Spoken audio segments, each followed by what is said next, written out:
What is up, you guys? Welcome back to B-Ball Discussions. Today, we are going to take a look at the top 20 free agents during this 2020 NBA offseason. Real quick, in case you cannot tell, this video is done scriptless, so if you like that sort of thing, let me know. If you don't, let me know. Either way, I'd like to know. But before we get started, please comment, like the video, regardless if you like me doing it scriptless, just like the video. It makes me smile every time I see that number go up, even by one. And of course, subscribe. I'm trying to hit 1 million subscribers by the end of the year, so let's see if we can do it. All right, here we go. Number 20, I have DJ Augustin. So what is DJ Augustin? He's a very small point guard who is very average. He's been in the league for, it seems like, a decade, and he pretty much averages 10 points, 4 assists a game or something like that. Augustin is the best thing you can do as a backup point guard, in my opinion. He is very reliable. He never gets hurt, it seems. He's never causing any problems off the court. He gets along well with his teammates, and he can shoot threes pretty well, which is very valuable in the modern NBA. His issues are, I'm pretty sure he's one of the worst two-point shooters in the NBA, and he's not very good at defense, so it's sort of a give and take thing. You get a reliable backup point guard, but he's definitely not going to be your starting point guard, so if you need a backup, go for DJ Augustin. Number 19, we have Rajon Rondo. I really like Rondo, and I always have, even back when he was a Celtic. He excels at passing, defense, leading a team, starting fights. He's really fun to watch. Notice one thing I left out right there? That's his shooting, and I need to fix that because guess what? Over the past 5 years, Rondo has shot 35% from deep, which is average. Yes, he's a good passer, general defender, and average shooter. That is awesome. Now, I think Rondo is better suited as a backup point guard going forward, but of course, I think someone's going to sign him to be their starting point guard. Someone could be the New York Knicks. If your team's going after Rondo as your starting point guard, you may be in trouble. If you're going after Rondo as a backup, then you may have something good going. Number 18, Jordan Clarkson. Jordan Clarkson is very average. He can score about 15 points. He's not the best shooter in the world, but he's not bad at shooting, and he can play point guard a little bit. What I think is interesting about Clarkson is he's perfectly fine. Like, he is an above average shooting guard. His issue is it seems like everywhere he goes, teams are just trying to get rid of him for something better. If you need a backup shooting guard, someone who can come off the bench and average 12 points a game, go after Jordan Clarkson. Number 17, Aron Baynes, or as my girlfriend says, Aron Baynes. Baynes does not jump out of the building. He doesn't really shoot that well. He's not a great rebounder. He's not a great defensive player, but everyone likes him. He does well at everything. He's very smart. He's a really good person to have on your bench. As a backup center, he's amazing. The problem is, in the modern NBA, backup centers are less and less valuable. If you look at the top teams in the league, you'll find a lot of them don't even bother playing a backup center, and that's sort of the issue here. Baynes is best suited as a backup center. Now, the Suns this past season had a 25-game window where DeAndre Ayton was MIA because he was suspended, so Baynes filled in and he played really well. So he does have value in short bursts, but again, for an 82-game, or in this case, a 72-game season as your starting center, there's better options out there. Number 16, Carmelo Anthony. Anthony was almost out of the league 2 years ago, if you can believe that, yet this year he shot 38% from deep throughout the season, and then 42% from deep in the playoffs. The dude can do it still. He's a great shot creator. He's a great shot maker. He can rebound a little bit. I know that doesn't really mean much, but yeah, he rebounds. And everyone likes Carmelo Anthony. He's going to put butts in seats, which is how you make money. I think Carmelo definitely still has a role as a starter in the NBA, so whoever signs him, you are getting a good contributor. Number 15, I'm going with Jeff Teague. Teague kind of was forgotten this past year. He was traded to a bad Atlanta Hawks team who really didn't want him, and they were just waiting for his contract to expire, which it eventually did. Teague is at the point in his career where he's going to average about 12 points, 8 assists a game, and shoot okay. He's really not vying for an all-star bid, like he never really has, but he used to be at least a borderline all-star. Now he's just kind of a guy out there who to give the ball to the better players, and sometimes that's all you need. For example, the LA Clippers need a real point guard. Maybe they'll go after Jeff Teague. I like Jeff Teague. I definitely think he still belongs as a starting point guard in the league, but we'll see. Number 14, Hassan Whiteside. All right, I know a lot of people do not like Whiteside. They look at the advanced numbers or something and they say, wow, he's not very good. And really, I don't see it. He averaged 2.9 blocks per game, which led the NBA, 13 rebounds, and he was the starting center on a playoff Portland Trail Blazers team. I know he didn't start in the playoffs. That was Jusuf Nurkic's role, but Hassan Whiteside got them there. Hassan Whiteside is really stinking good at what he does. Is he still a starter in the NBA? I have to think about that. I'm not sure. I mean, he'll still average 15 points, 13 rebounds, and 2.5 blocks. So that, I think so. Yeah, he's a starter. But there are better options out there due to them being more versatile. Number 13, we have Serge Ibaka. So what's Ibaka nowadays? He's kind of old. He does a little bit of everything. He's not the greatest shot blocker like he used to be, but he still protects the rim. He rebounds surprisingly well for his size. He can shoot the ball, which is very convenient. And he seems to be a really good locker room guy. You know, he was the face of the Orlando Magic a few years ago, which I think everyone kind of forgot about already. And now with the Toronto Raptors, he's been a great role player who sometimes has to start and sometimes does a good job at it. He won a championship. That's pretty valuable. I think Serge Ibaka is definitely a starter in the NBA still, but there's a lot of players who are better. So if he has to come off the bench and be a sixth man, that's perfectly fine. Number 12, Joe Harris. Harris is a three-point shooter. That's what he does. Over the past 2 years, he shot 44% from three. He gets a lot off. He makes them. He doesn't cause any trouble. If he were still on the Brooklyn Nets, that'd be awesome for them. But he's a free agent. He can go wherever, and literally every single team could use Joe Harris. Also, fun note, in the playoffs, he averaged like 10 rebounds a game, I think, which was kind of odd. He's not really a rebounder, but just goes to show, rebounding doesn't really matter like you think it does. Number 11, we have Jae Crowder. Jae Crowder is like Joe Harris somewhat. He shoots threes, but he's a way better defender. In the 41 games with the Miami Heat, that includes regular season and playoffs, he shot 40% from three. And he can play power forward position and guard much bigger men. I think Jae Crowder really boosted his stock after that trade to the Heat, because when he was with the Grizzlies, he was an afterthought, and honestly, I was thinking in my head, is this guy even going to be in the NBA next season? Yet here we are, Jae Crowder, number 11 in the offseason. Good for him. Number 10, I have Marcus Morris. This is a guy who can average 20 points per game for your 20-win team, or he can average 10 a game for your 50-win team. He definitely has value anywhere he goes. He can be a six-man who can put up a lot of points. He can create shots. He can shoot the ball on a catch and shoot.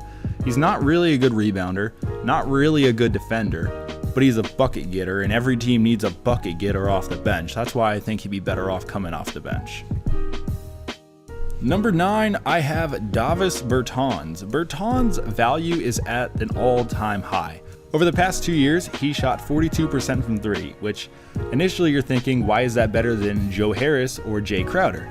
Here's why it's better. Davis Bertans is about 6'9", and he can shoot the ball really fast, and he's really good at getting open, kind of like Kyle Korver, who's not on this list, but Kyle Korver gets an honorable mention. He's someone who can get a lot of threes up Bertans. I think this past season he averaged 4 makes a game.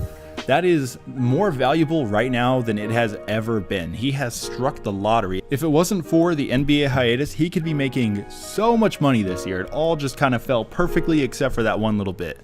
I think Bertans is going to fetch like $15 million, which, oh man, that could go really bad. It definitely could go really bad for someone, but if it works, then hey, they made a good decision. Number 8, Christian Wood. Kind of a surprising pick so low, because at the beginning of last season, I don't think anyone even knew who Christian Wood was. He was a backup center who didn't play very much, who had bounced around the league a few times, so really, there was no reason to know who he was. But in the 13 games he played without Andre Drummond on the team, he averaged 22 points, 10 rebounds per game with a 56% field goal percentage and a 40% three-point percentage. And he's only 25 years old, you guys. Christian Wood is going to be the next big thing, I think. I think he is going to be right there vying for an all-star nod next year if things go well. Now, of course, I have to slow myself down. He was on a really bad Pistons team. You're going to say, well, someone has to score, and you're right. Someone does have to score, and it was Christian Wood. The way I look at it, though, is if you're on a really bad team, there's very little reason for the defense to be helping off too often, right? There's no one on the team who can score. So everyone's going to be guarding you because you're the best scorer, and yet he's still putting up 22 points. That's the way I like to look at it. Number 7, we have Fred VanVleet. You may be shocked, by the way, that I have him so high on this list. A lot of people I see online saying, oh, he's one of the top 3 free agents and he's going to make $50 million, which, no, not 50, but, a lot of money. You're wrong. If you can hear my dog digging, I'm sorry, she's making our bed. But you're wrong. VanVleet is a pretty good player. He's not a starting point guard. He's not. I think he's a pretty good player. My biggest issue with him is he's nothing special on defense. Now, he's a good perimeter defender, I hear, but he's just not great. He can't stop bigger players, and in a league that's getting bigger every year, it doesn't seem like that's going to be something that's going to bode well as he gets older. Plus, he was the 5th worst shooter from inside the arc this past season amongst players who attempted however many shots, which included over 132 guys. He was the 5th worst. On his 2-point attempts, he shot 43%. That's not very good. I don't think VanVleet is worth the amount of money he's going to make. I really hope my favorite team, the Phoenix Suns, do not sign Fred VanVleet. Number 6, Danilo Gallinari. Gallinari is very forgettable. He shoots threes really well, and he's pretty tall, but he's not really a good rebounder, so it doesn't really matter. What's his deal? He can create shots somewhat. That's why he's more valuable than Davis Bertans. Gallinari is more than a catch-and-shoot guy. He can create. He can average 20 a game. This past year, he averaged 18 a game, and he was healthy, and he shot 40% from 3. If you look at those numbers, you're like, well, that's awesome. But then you see Danilo Gallinari, and you're like, eh. And that's a darn shame, really. Number 5, Goran Dragic. So Dragic is my favorite player in the NBA right now. He was my favorite when I was a little kid because, I don't know, I thought he was like me. I looked kind of just like him. So I was like, man, that could be me someday. And here I am making YouTube videos. What a loser. Anyways, Dragic had an amazing run with the Miami Heat in the playoffs. If he didn't get hurt, I swear the Heat could have won that championship. And it sucks that happened. But he played amazingly, and that really boosted his stock. I think what's going to happen is he's going to sign a 1-year deal, probably with Miami, for a lot of money, because they're going to go after Giannis next year. And I think Goran is like 34. I don't know. He's 100 years old, it seems. So he's definitely getting up there. He doesn't need a long-term deal. Making a lot of money in 1 year, I'm sure he'll appreciate, and then they go from there. Number 4, we have Montrezl Harrell. So Harrell kind of got exposed in the playoffs. Turns out he's really not a very good defender. Wow, who would have thunk it? He's about 6'9", I think, 6'8", and he's pretty much a hardcore rim attacker, but he's not very jumpy. He can't rebound very well, and he's not a rim protector. So you look at him and you think, wait a minute, is this just Kenneth Faried? Are we getting hyped up over Kenneth Faried 2.0? Well, I think so, you guys. I like Montrezl Harrell. I really do. I like him as a backup forward. I do not like him as a starting forward, unless your team doesn't have a starting forward, in which case, fine, go after him. But don't pay him $20 million, which is what he's going to make. I don't think he's worth that much money. If I was a general manager, I would not be handing him that contract. But that's what I think he's going to make, so there you go. Number 3, Bogdan Bogdanovic from the Sacramento Kings. Bogdanovic is this very forgettable guy. He is a little bit of everything. He can shoot, he can orchestrate an offense, and that's pretty much the most important things in the NBA right now. Bogdanovic is this tweener dude who plays a little point guard, a little shooting guard, a little bit 6-man, and he does it really well. He had a pretty crappy year this past year, but he still shot the ball decently well. And I know he's going to be looking forward to getting away from the Kings. The Sacramento Kings are the worst NBA franchise if you throw out the Charlotte Hornets.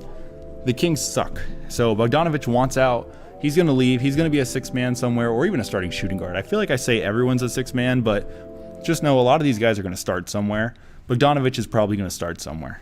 He's worth probably $20 million. I'm going to say that. But interestingly enough, I don't think he's actually going to make $20 million. I think he's going to sign for about 15, which is a darn shame.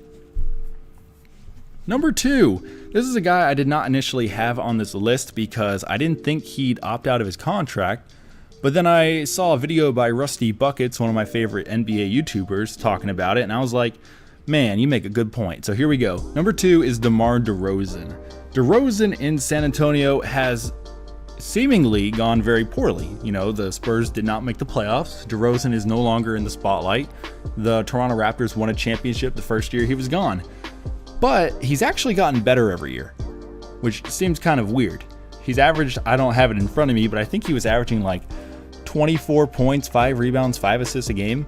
That's all-star numbers, you guys. He's still really good. He's on a 1-year deal with a team going nowhere. There is good reason to believe he's going to opt out and go somewhere else on a more long-term deal. Teams still use guys who don't shoot threes. There is still value out there. Ben Simmons is an all-star every year, and guess what? He can't shoot threes. DeMar DeRozan is like that still. I think DeRozan's going to go somewhere. So yeah, DeMar DeRozan, when he shoot it, it goes in. Number 1, the number 1 free agent of the 2020 offseason, which is in November, by the way, is Brandon Ingram. I don't see a lot online about Brandon Ingram. It does not seem like anyone thinks he's going to sign anywhere else, so you might be thinking, why include him on this list? If you notice, I did not put Anthony Davis on the list. I did not put Gordon Hayward on the list because I think those guys are just going to re-sign. Brandon Ingram, though, strikes me as someone who's going to want to leave, and here's why. He is a number 1 in his eyes, and in a lot of people's eyes. He's a number 1 in my eyes. He's a great scorer. He can dribble, he can pass, he can do whatever he wants. He does a little bit of everything. He's basically like a diet version of Kevin Durant, which is what people were saying on draft night. I like Brandon Ingram. But in New Orleans, first of all, New Orleans is New Orleans. It's not LA. It's not a flashy city. He's someone who wears Gucci, all right? People who wear Gucci want to live in flashy cities because they want to show off their Gucci. When you're in New Orleans, you're not showing off to anybody. So I think he wants to get out of New Orleans for monetary reasons of just wanting to look nice. But beyond that, New Orleans has this man named Zion Williamson on their roster, who is supposed to be the greatest thing in the world. I don't really think so, but yeah, that's what a lot of people think. Brandon Ingram is not going to want to be the backup to Zion Williamson for the next 5 years. And if he signs a long-term deal, that's how it's going to look. And I don't mean backup like coming off the bench. I mean backup as in you're not getting the ball for the last shot. You're the Chris Middleton of the team. Yeah, you're good and you're going to average 20 a game, but we all know it's Zion's team. We all know it's Giannis's team. I think Ingram wants to be the guy, and I think he'll go to New York or something so he can be the guy. At least that's my opinion. So there you guys have it. Those are my top 20 free agents for the 2020 NBA offseason. If you guys enjoyed the video, please comment, like, subscribe down below. If you like the scriptless videos, let me know. And yeah, I guess I will see you all next time.